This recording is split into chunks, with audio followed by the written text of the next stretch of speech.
매일 성경과 함께하는 아침을 여는 묵상. 오늘의 묵상 본문은 베드로전서 2장 1절에서 10절 말씀입니다. 그러므로 모든 악독과 모든 기만과 외식과 시기와 모든 비방하는 말을 버리고 갓난 아기들 같이 순전하고 신령한 젖을 사모하라.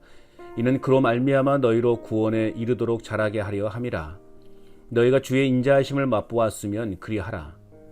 사람에게는 버림바 되었으나 하나님께는 택하심을 입은 보배로운 산 돌이신 예수께 나아가 너희도 산돌같이 신령한 집으로 세워지고 예수 그리스도로 말미암아 하나님이 기쁘게 받으실 신령한 제사를 드릴 거룩한 제사장이 될지니라.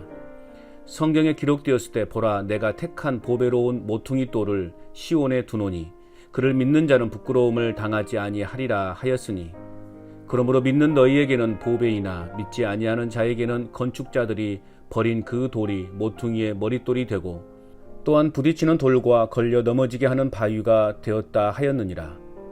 그들이 말씀을 순종하지 아니하므로 넘어지나니 이는 그들을 이렇게 정하신 것이라. 그러나 너희는 택하신 족속이요 왕같은 제사장들이요 거룩한 나라요 그의 소유가 된 백성이니 이는 너희를 어두운 데서 불러내어 그의 기이한 빛에 들어가게 하신 이에 아름다운 덕을 선포하게 하려 하심이라. 너희가 전에는 백성이 아니더니 이제는 하나님의 백성이요 전에는 긍휼을 얻지 못하였더니 이제는 긍휼을 얻은 자니라. 아멘. 오늘의 묵상 제목은 아름다운 덕을 선포하는 삶입니다. 예수 그리스도 안에서 거룩한 존재로 부르신 주님의 아름다운 일을 전해야 합니다. 그렇다면 우리의 삶에서 아름다운 덕은 무엇입니까? 첫째는 1절에서 3절입니다. 영적인 성장과 구원을 얻게 하셨습니다. 베드로는 형제를 사랑하는 관계와 구원받은 자들이 버려야 할 것들이 무엇인지 언급합니다. 모든 악독, 모든 기만과 외식과 시기와 모든 비방하는 말들을 버리라고 명령합니다. 반면에 갓난 아기들 같이 순전하고 신령한 젖을 사모할 것을 당부합니다. 신령한 젖은 하나님의 말씀입니다. 갓난 아기들이 젖을 간절히 사모하는 것처럼 하나님의 말씀을 간절히 사모해야 합니다. 왜냐하면 하나님의 말씀은 우리를 구원에 이르도록 자라게 하기 때문입니다. 주의 인자하심을 맛보았다면 당연히 성숙과 성장의 삶을 살아가야 함을 가르치고 있습니다. 그리스도인이라고 하면 성장해야 하고 과거와는 다른 삶을 살아가야 합니다. 영적 성장을 위해 꼭 필요한 자양분은 하나님의 말씀입니다.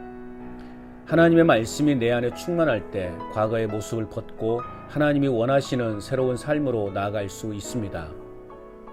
그러기 위해서는 버림과 취함에 있어서 분명해야 합니다. 내 마음에 가득 차 있는 죄악을 비워내야 거룩하고 신령한 것들이 들어올 수 있는 자리가 마련됩니다.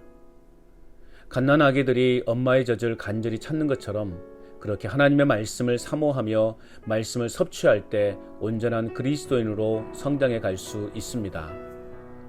나와 같은 사람을 향해 아름답고 놀라운 구원의 은혜를 누리게 하심을 세상 속에서 당당하게 선포하며 살아가야 하겠습니다. 또한 우리의 삶에서 아름다운 덕은 무엇입니까? 두 번째는 4절에서 8절입니다. 거룩한 성전과 제사장 되게 하셨습니다. 베드로는 사람들에게 버림바 되셨지만 하나님께는 택하심을 입은 보배로운 산돌이신 예수님께로 나오라고 권면합니다. 그 말씀에 따라 예수님께로 나온 자 역시 살아있는 귀한 돌이 됩니다. 즉 산돌로 세워지는 신령한 집일 뿐만 아니라 거룩한 제사장들이 되는 것입니다. 그리고는 하나님이 기뻐하시는 신령한 제사를 드려야 합니다. 예수님께 나아가는 인생이 될 수밖에 없는 이유는 믿음의 결국이 완전히 다르기 때문입니다. 믿는 자에게 예수님은 하나님이 택하신 보배로운 모퉁이 돌이 되게 하십니다.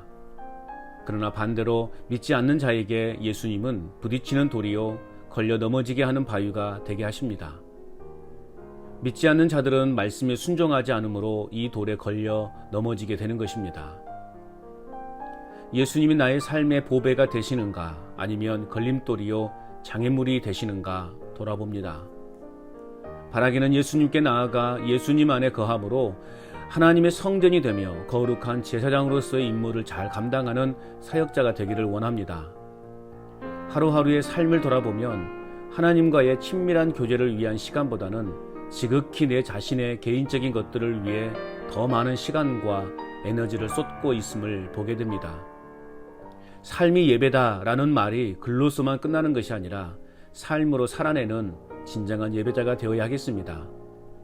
그리고 하나님 앞에 머무는 시간이 더 많아질 수 있도록 일상의 삶에서 불필요한 것들을 가지치기를 하듯이 과감하게 잘라내야 하겠습니다.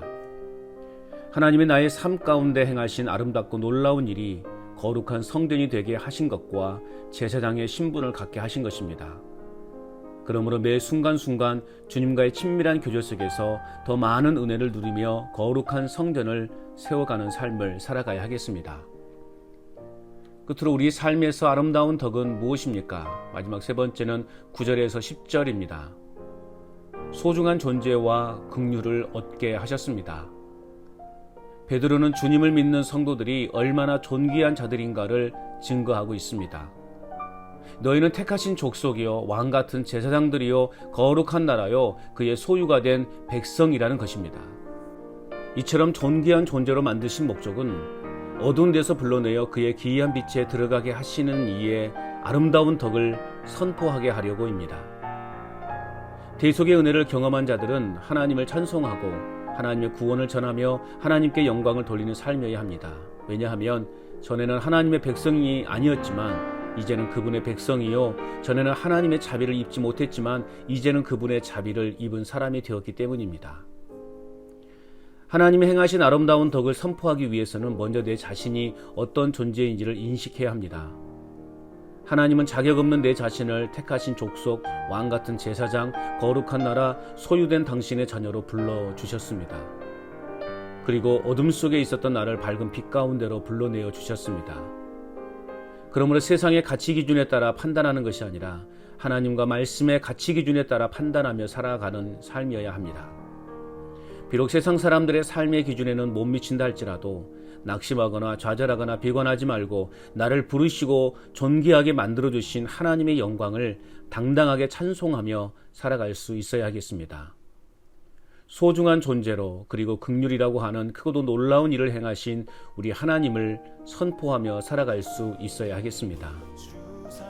오늘도 하나님의 말씀 안에서 거룩한 성전을 세우는 제사장의 삶을 살아갈 뿐만 아니라 하나님의 자녀라고 하는 영적 정체성을 가지고 주님께서 행하신 놀라운 일들을 선포하며 살아갈 수 있기를. 행복의 시작 예수 그리스도 빛이 있으라.